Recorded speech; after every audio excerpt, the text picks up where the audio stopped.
포항 지역의 매장량이 많은 기능성 점토를 원료 의약품이나 부가가치가 높은 소재 등으로 산업화하기 위한 시설이 포항 지질자원실증연구센터에 구축됐습니다.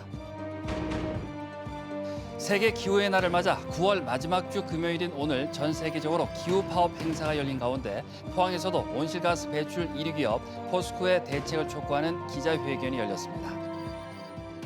여러분 안녕하십니까? 우리나라에서 포항과 경주에만 매장되어 있는 광물인 벤토나이트가 최근 의약품 원료로 귀한 대접을 받고 있습니다. 10조 원이 넘는 기능성 점토 시장을 선점하기 위한 생산 인프라 구축과 연구개발 사업도 속도를 내고 있습니다. 이규설 기자입니다. 포항시 구룡포읍에 있는 한 노천 광산입니다.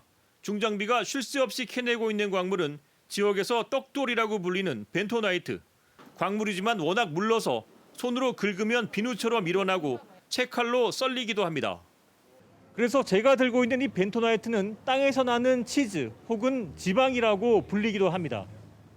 벤토나이트는 전국에서 유일하게 신생대 제3기 지층인 포항과 경주에서만 채굴할 수 있습니다. 지금까지는 주물용 흡착제나 비료 등으로 헐값에 팔리거나 머드팩 재료로 썼는데 이제는 귀한 몸이 됐습니다. 연간 200톤 규모의 기능성 점토를 생산할 수 있는 시설이 포항에 준공되면서 벤토나이트를 의약품과 화장품 재료로 활용할 수 있는 길이 열렸기 때문입니다. 특히 여기서는 이제 메디컬 기능들 이런 거를 찾아줌으로써 가치를 창출해주는 일까지 저희가 연계시키고자 하는 게 이번 행사의 가장 큰 의의라고 볼 수 있습니다. 특히 지역의 벤처기업 두 곳에서 벤토나이트를 이용해 간암 치료제와 염증성 장질환 치료제 등 신약을 개발 중인데 동물 실험에서 특별한 부작용이 관찰되지 않아 벤토나이트를 이용한 신약 개발이 속도를 내고 있습니다. 올해 말쯤 이제 끝나게 되면 그다음부터는 이제 미국 FDA에 신약 허가 임상 시험을 위한 IND를 제출할 계획입니다. 전 세계적으로 벤토나이트와 제올라이트 등 기능성 점토가 인기를 끌면서 이와 관련된 의약품과 화장품 시장 규모는 10조 원 규모로 성장했습니다. 여기저기 널려 있는 흔한 떡돌이 고부가 바이오 산업 재료로 주목받고 있습니다. MBC 뉴스 이규설입니다.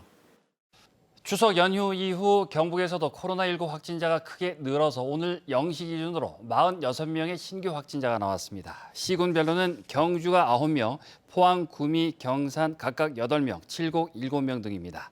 경주에서는 감염 경로 불명과 서울 확진자와의 접촉이 각각 1명이고 나머지 7명은 확진자의 가족과 지인들입니다.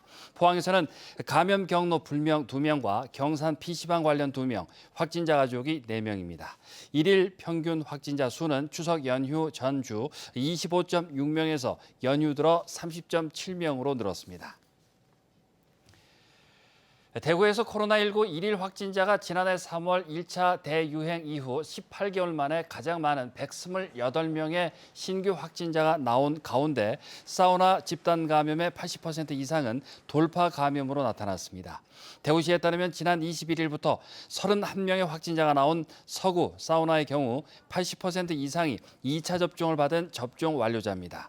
2차 접종까지 마쳤지만 마스크를 착용하지 않은 채 사우나 안에서 음료를 마시고 대화를 하다 전파가 된 것으로 보인다고 대구시는 밝혔습니다. 기후변화 대책을 요구하며 학교에 결석을 하거나 직장에 출근을 하지 않고 시위하는 것을 기후 파업이라고 합니다. 대구에서는 지난 5월부터 매달 마지막 주 금요일에 기후 파업 행사가 열리고 있는데 대구시의 온실가스 감축 목표가 너무 낮다는 지적이 나왔습니다. 윤영균 기자입니다. 6년 99일 10시간 13분. 오늘 오후 1시 기준 현재 수준으로 탄소를 배출할 경우 지구의 평균 기온이 산업혁명 이전보다 섭씨 1.5도 오르기까지 남은 시간입니다.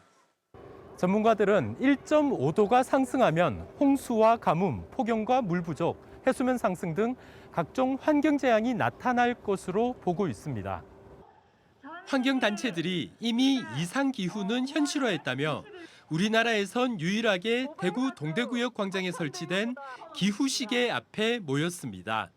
환경부는 최근 발표한 보고서를 통해 현재 수준으로 온실가스가 배출되면 전국에서 대구가 폭염에 가장 취약하며 그중에서도 서구의 취약계층이 가장 위험해질 것으로 예상했습니다. 다른 나라에서 지금 발생하고 있는 기한 날씨 변화로 인해서 삶의 터전을 잃어버리는 사람들이 거의 대부분 취약계층들입니다. 근데 이들은 한번 그렇게 삶의 터전을 잃어버리거나 피해를 받게 되면 회복하기가 굉장히 어려운 거죠. 대구시는 2030년에 탄소 배출 예상량의 30%를 줄이고 2050년에는 탄소 중립, 즉 온실가스 배출량을 0으로 한다는 계획입니다. 하지만 이 정도로는 부족합니다. 기후위기는 2030년 또는 2050년 특정 시점에 갑자기 터지는 것이 아니라 꾸준히 축적되면서 점차 횟수와 강도가 심해지기 때문에 2030년까지 현재의 절반 수준까지는 줄여야 2050년에 탄소 중립을 실현할 수 있다는 겁니다.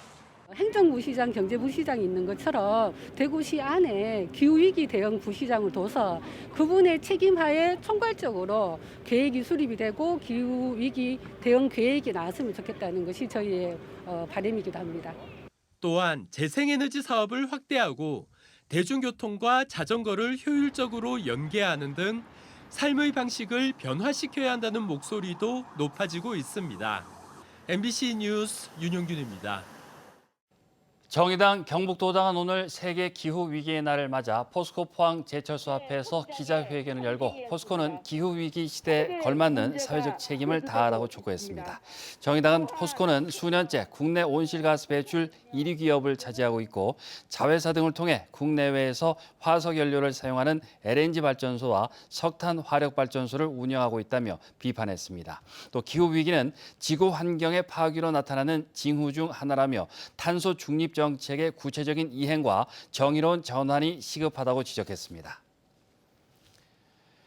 경주시는 지난 5월에 경상북도에서 최초로 도입한 공공 배달 앱 달달에 가입한 가맹점이 900여 개에 이른다고 밝혔습니다. 또 배달 앱 달달은 지역사랑 상품권인 경주페이와 연동돼 10% 캐시백 할인 혜택이 적용되며 수수료도 출시 당시 1.8%에서 1.5%로 인하됐습니다. 한편 달달은 소상공인의 배달 앱 수수료 부담을 줄여주기 위해 경주시가 민관 협력형 사업으로 도입한 배달 앱입니다.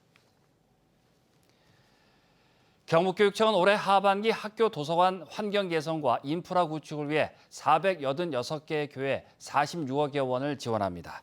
학교 도서관 현대화 사업을 위해 36개 학교를 선정해 기존 시설을 리모델링하고 미래형 학교 도서관으로 개선할 계획입니다. 또 도서관 자동화 시스템 구축과 도서 구입비 지원, 도서관 전담 인력 확충 등의 사업도 실시할 예정인데 상반기보다 지원액이 4배 늘었습니다.